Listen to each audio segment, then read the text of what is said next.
Hey guys, just want to get on IG today and talk to you guys about a couple things that crossed my mind, inspired by posts of other people. I think I may have reposted something about it, but it's something I'm familiar with. I think right now we are failing to realize the power of the young demographic, because regardless of the change that we want to see, the only way that change is going to be realized is if the younger generation start to stop the cycle. And right now, people are having some tough conversations at home, and some people are avoiding having those tough conversations at home. I've talked to several friends in recent days, but over the years, it's come to my attention that a lot of times friends of mine who happen to be white have family members who are very comfortable with this very backwards thinking notion that the reason that black and brown people have it the way they have in this country is because of it's all based on their own doing, and it has nothing to do with anything else other than their ability to, the saying, pull yourself up by your bootstraps. And while a lot of us understand that there's a lot of things in life that we can control, I think it would be ignorant to think that the position of, or I guess the advantages that we don't have access to, the things that have been determined before we were born, don't have some effect on how our lives turn out. So that's something I think that we have to have a conversation about. And I'm talking to the white people who are wondering, what can they do? Well, I'm no stranger to this. I've had conversations with my own family, my own parents at times in my life, and I could think of 2 times in particular where it wasn't very comfortable.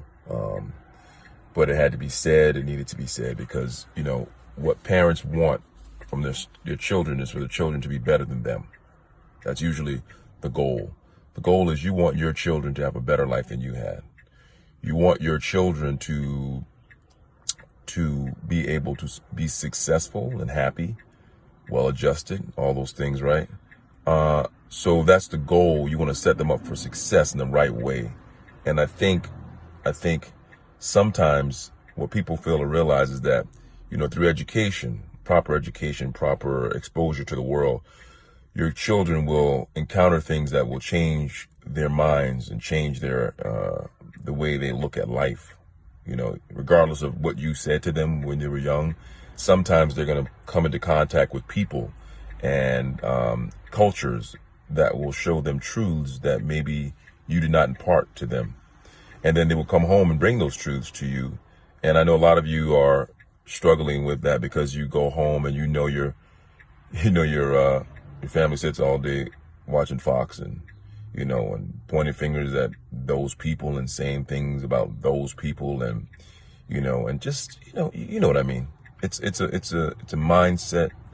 It's a way of looking at the world, and they don't want to know or hear anything other than what they know as truth. That's the thing about truth. Truth is only truth if it's truth, and the rest of it is just what you interpret as a truth. And if you are comfortable in that, and you don't want anyone to interfere. So children sometimes have to come into the home and shake things up. I had a tough conversation with my parents at some points in my life, and the reason I had those tough conversations is because I knew I was right. See, at the end of the day, when you're right, it'll always come out, in the end. Being right is, you don't have to brag about being right, but being right is something that I think when you're right, you have to at least let your voice be heard. And tiptoeing around, your house, not having conversations with your loved ones about what's going on. Because let me tell you, if your loved ones aren't wanting to have a conversation about what's going on, then something's wrong. If your loved ones aren't actively engaging you about what is going on in the world right now, something is wrong. That means something is off.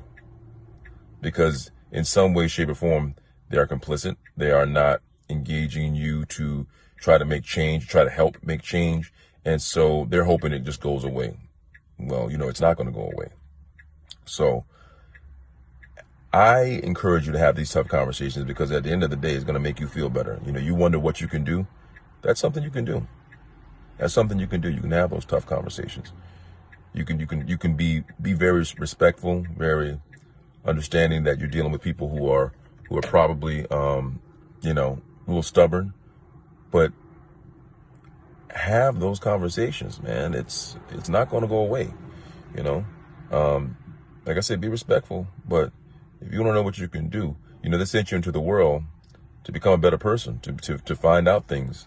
And, it would be selfish of you to not share what you found out about black and brown people. How great they can be, how helpful they can be, how supportive they can be, how dynamic they can be, how loyal they can be. There's a lot of things about us that's just fascinating, right?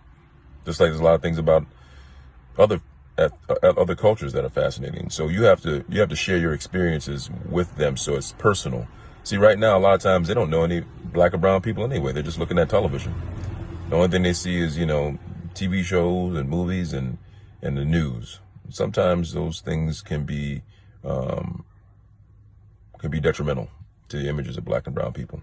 So that's one thing I wanted to say. The other thing I wanted to say, and really quickly, I'll get off after this, is that we are at a place right now. We're trying to find some positives in what's going on, right?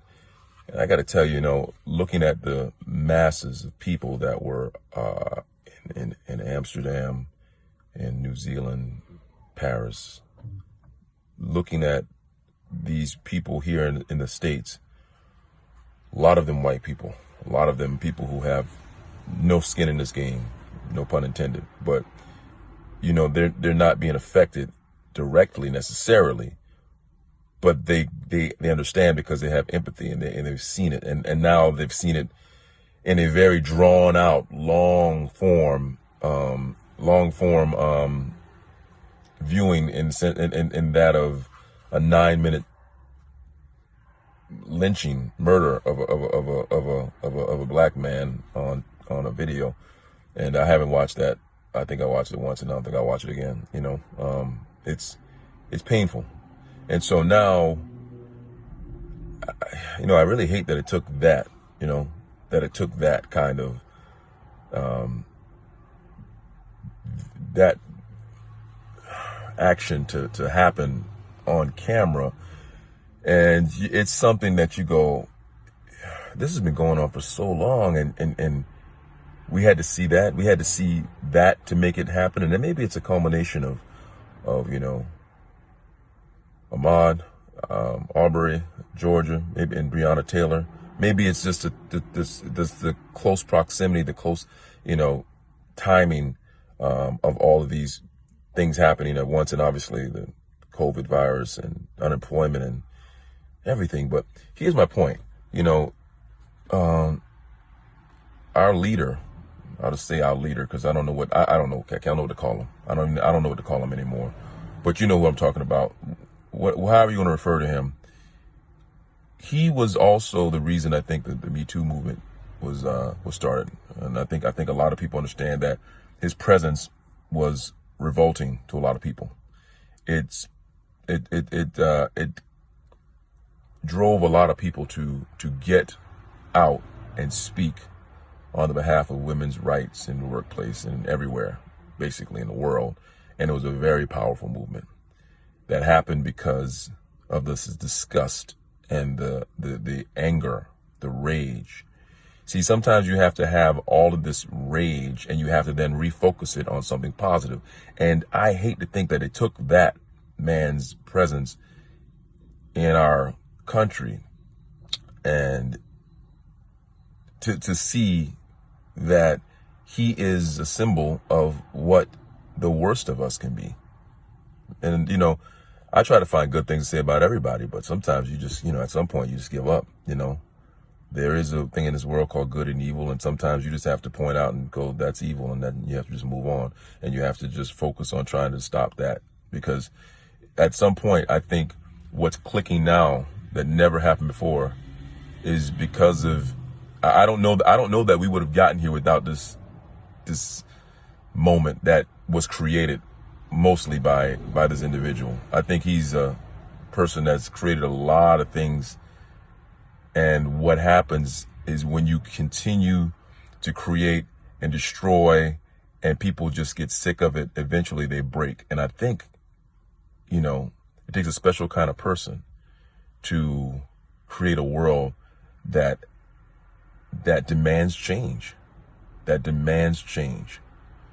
All right. So if there's anything we can draw from this, and I hesitate to call it a positive because, how can you call it a positive? Because all the suffering and just lack of empathy, lack of engagement, lack of care, all these things that are going on right now in our government in general, not just him. But if anything, man, he's made people just so angry. And now we got to focus that anger, got to focus it. And get out there and destroy them at the polls. I'm going to tell you right now, I'm going to get ahead of it. This year, when we vote, we're going to be informed. On the local level, we're going to be informed, and I'll use my platform to spread researched candidates, because we need to make sure every place that when people vote, you need to go in there knowing these candidates' names before you see them. You need to go in there understanding their background, their history, their affiliations, understanding what they're for. So when you go in, you're making informed decisions and you're not hesitating.